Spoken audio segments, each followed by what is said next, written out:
I remember the first night clearly. The kind of evening where the air carries that faint coolness that tells you summer is slipping into autumn. The neighborhood was quiet, the way it usually is after dinner.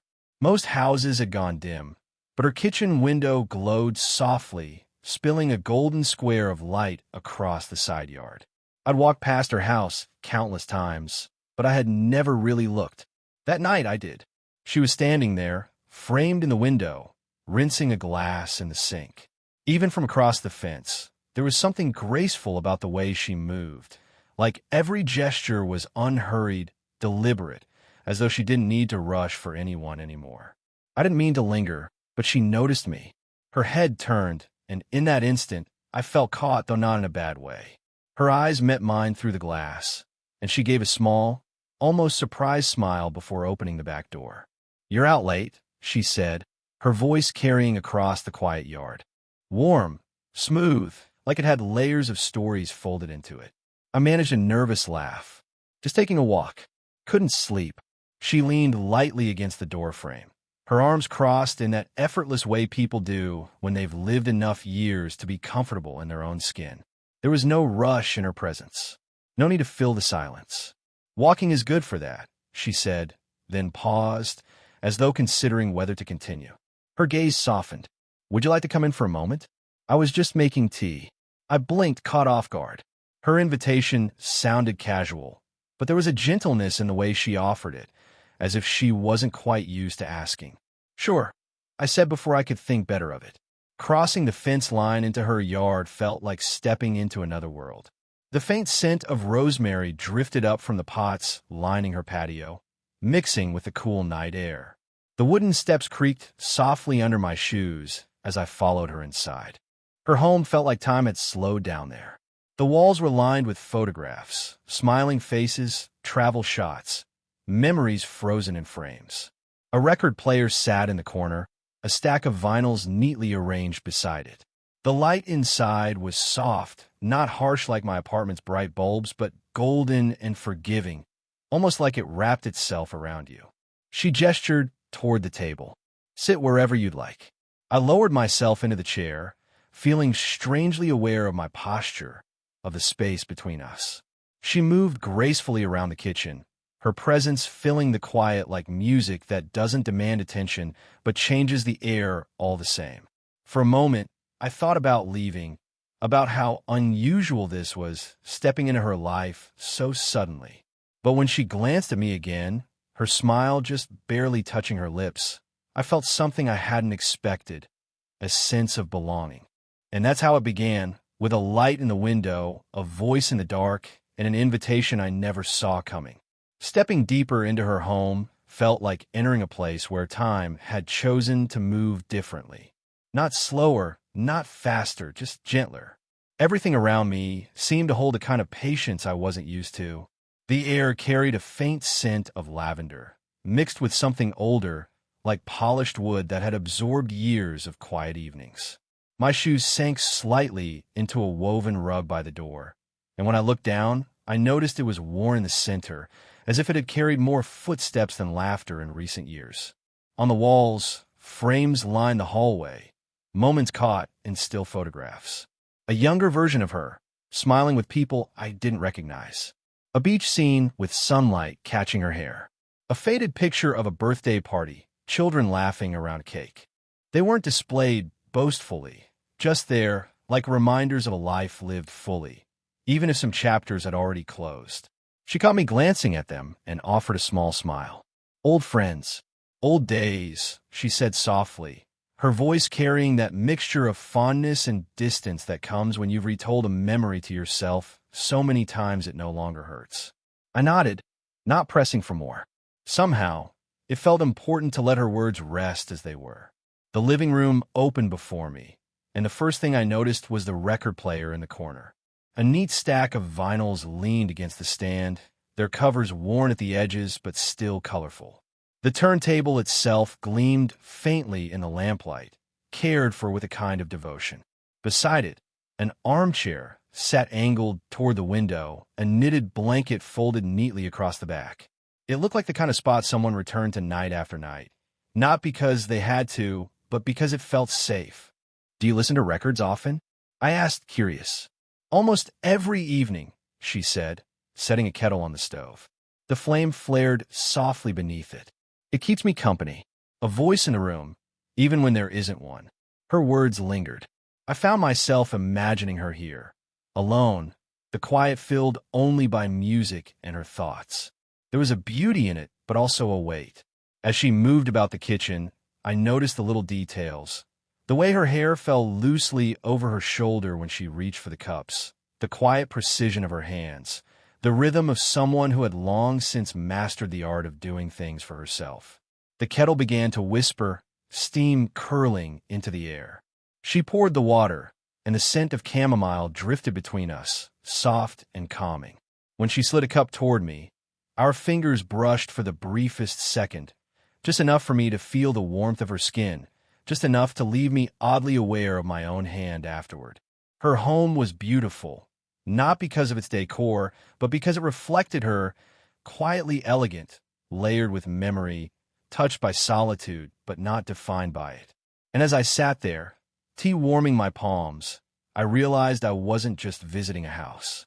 I was stepping into the contours of a life. The tea had barely cooled when she stood, almost absently, and reached for a bottle resting on a shelf near the window. The glass caught the lamplight, dark red within. She held it by the neck with a casual grace and tilted her head at me, a quiet question in her eyes.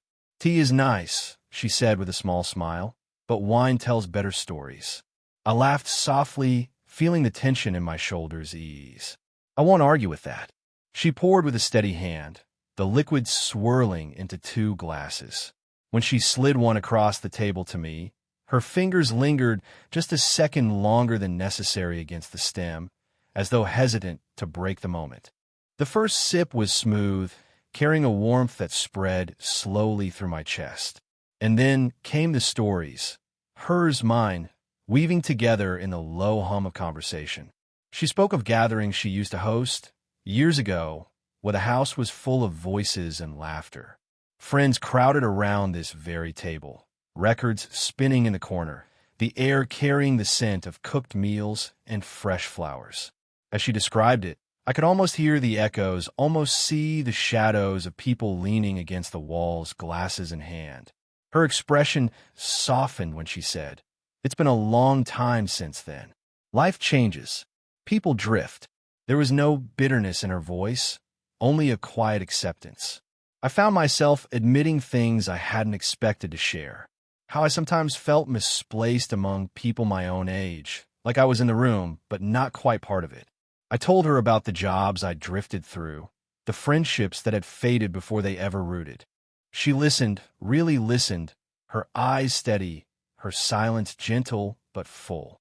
At one point, she laughed at a story I told about a disastrous cooking attempt, her laughter low and unhurried.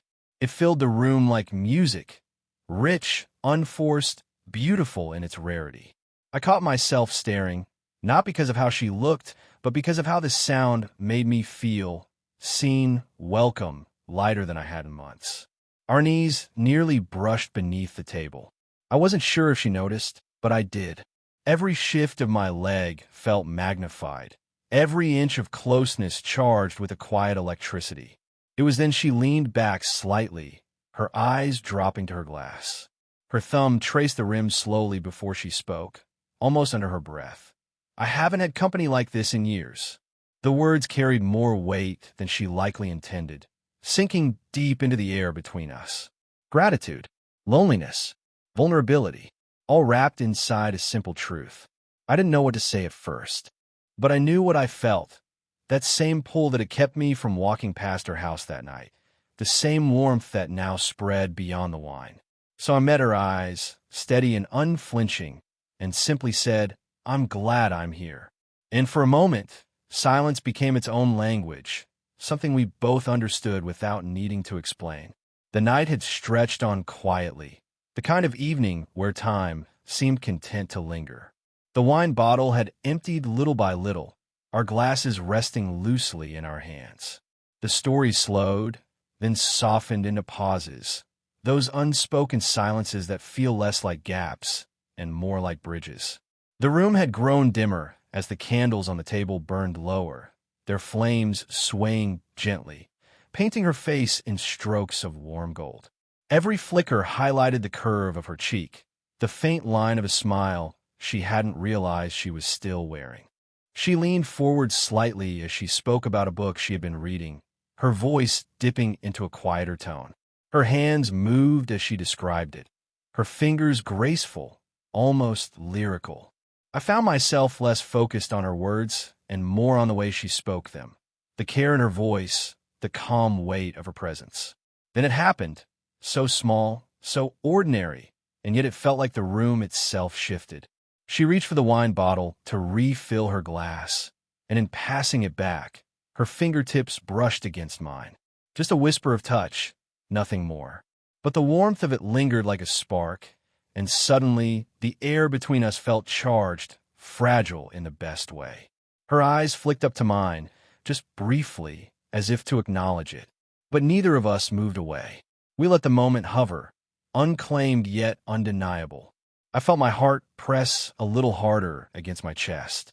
It wasn't a rush of adrenaline, but a steadier kind of pull, like something inside me was finally leaning towards something it had wanted all along but had never dared to name.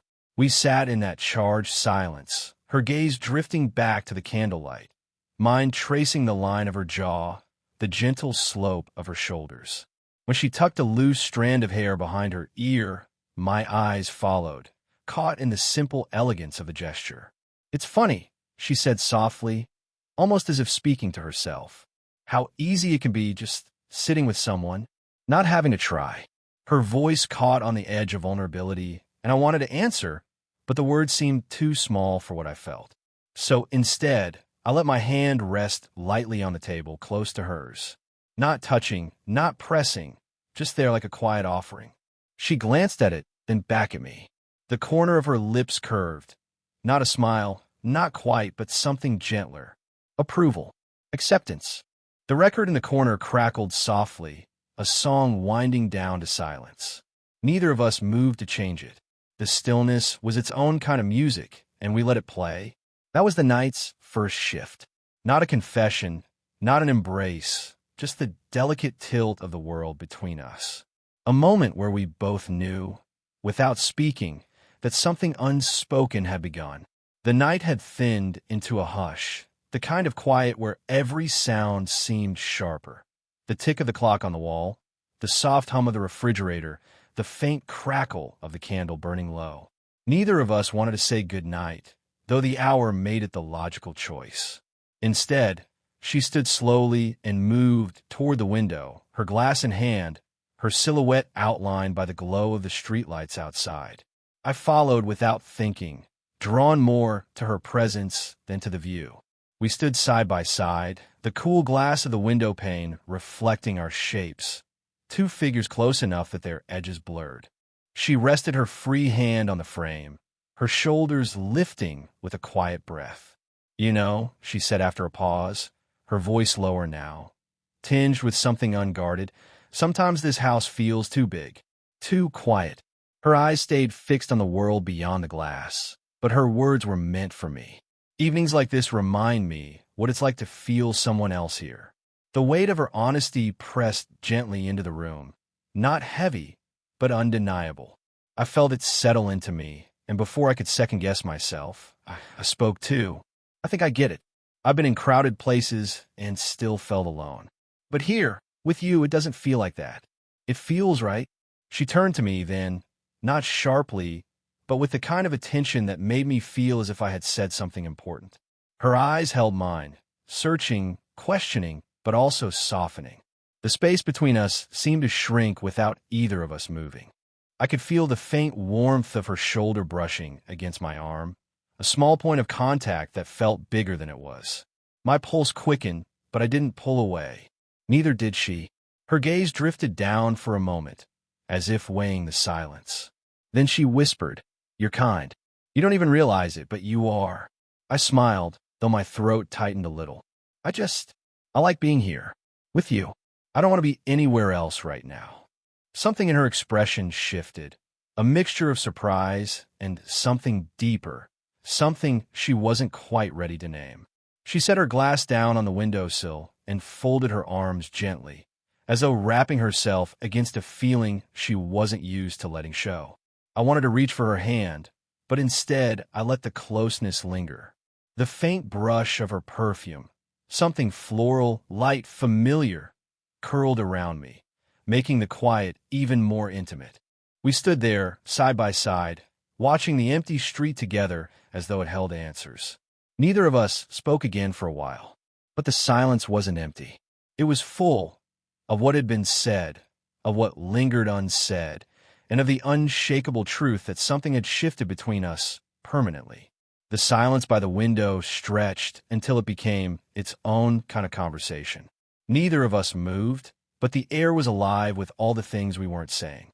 I could feel her presence in every sense, her warmth at my side, the faint scent of her perfume clinging to the air, the quiet steadiness of her breathing. At last, she turned toward me. Not fully, just enough that her shoulder brushed more firmly against mine. Her eyes searched mine in the dim light, unhurried but deliberate, like she was weighing something private before deciding if she could let it show. "Thank you," she said softly. "For what?" My voice came out quieter than I intended, as though afraid to disturb the moment. "For staying," she answered. Her lips curved into the faintest smile, but there was no humor in it, only sincerity. It's been a long time since someone sat with me this late, without rushing, without needing anything, just being here. Her words sank into me, heavy in a gentle way. I wanted to tell her how much it mattered to me too, but before I could, she lifted a hand and placed it lightly on my chest. The touch was feather-soft, almost tentative, but it lit something in me. Her palm rested just over my heart, and I was suddenly aware of how hard it was beating, how close she was. My breath caught, but I didn't step back. I couldn't. Her eyes flickered, as if testing the ground we stood on, and then I closed the space between us. Slowly, carefully, I let my arms circle around her waist. She didn't resist. Instead, she leaned into me with a small, steady exhale, her cheek coming to rest against my chest. The world seemed to still. The faint hum of the refrigerator, the whisper of the candle burning low, even the muted noises from the street outside, all of it faded beneath the quiet power of that embrace. Her body was warm against mine, her presence both grounding and electric. I could feel the soft weight of her against my arms, the delicate pressure of her fingers clutching lightly at my shirt, as if to anchor herself there. For a long moment, neither of us spoke. I just held her, and she let herself be held. I felt the quiet steadiness of her heartbeat through the closeness, syncing almost with my own. When she finally pulled back slightly, her eyes lifted to meet mine. They were brighter now, not from tears, but from something tender, something long guarded. "I didn't realize how much I missed this," she whispered. I swallowed, my own words barely forming. "Me neither." We stood there, still close, the space between us charged but softened by trust. Nothing about it was rushed, nothing forced. Just two people who had been circling something unspoken all evening, finally letting it find its shape. And in that quiet embrace, I knew this wasn't the end of the night. It was the beginning of something neither of us had dared to imagine before. After the embrace, the air in the room seemed different, lighter, though charged with something neither of us wanted to break. We didn't rush to step away, and even when we did, the closeness lingered like the afterglow of a song that still played in your head long after the record stopped spinning. She guided us toward the sofa with an ease that felt natural, as though this was where we were always meant to end up. The cushions dipped softly beneath our weight as we sat side by side, shoulders brushing, neither of us pretending to need space anymore. The record player had long gone quiet, but the last note of music still seemed to hang in the air. I thought about standing to put another one on, but then her hand shifted, resting lightly over mine. That simple touch was enough to keep me rooted where I was. Her hand was warm, steady, her fingers curling just slightly around mine. Not demanding, not tentative, just present. I turned my palm to meet hers fully, lacing our fingers together in the most natural movement I had ever made. We didn't speak right away. We didn't need to. The silence was thick with comfort, filled with the simple reality of sharing space, of choosing to stay. Finally, she let out a soft breath that was almost a laugh. You make this house feel alive again. Her voice was low, touched with a vulnerability that made me glance at her. She was looking down at our hands, her thumb brushing idly across my knuckles. I swallowed, my voice quiet but sure. It's not just the house. You make me feel at home. She turned her head toward me then, eyes searching, as if testing the truth of my words. Whatever she found there must have been enough, because her expression softened and she leaned in, just slightly, enough that her temple rested against my shoulder. The weight of her there was steady, grounding. I tilted my head so it brushed lightly against her hair, breathing in the faint scent of lavender and wine. We stayed like that, time slipping away unnoticed. The street outside was silent, the world beyond the window irrelevant. What mattered was here, her warmth beside me, the gentle rhythm of her breath, the unspoken promise that neither of us had to carry our quiet evenings alone anymore. When she finally spoke again, her voice was barely above a whisper. "You'll come back, won't you?" I smiled, squeezing her hand gently. "As often as you'll have me." Her laugh was soft, almost disbelieving, but she didn't move away. Instead, she settled more comfortably against me, as if she had already decided the answer was yes. And that's how the night ended. Not with grand declarations or rushed confessions, but with something simpler, something truer. Two people, different in years, but alike in what they longed for, sitting together in the quiet glow of a house that no longer felt empty. A beginning, wrapped inside an ending. A promise, unspoken but certain.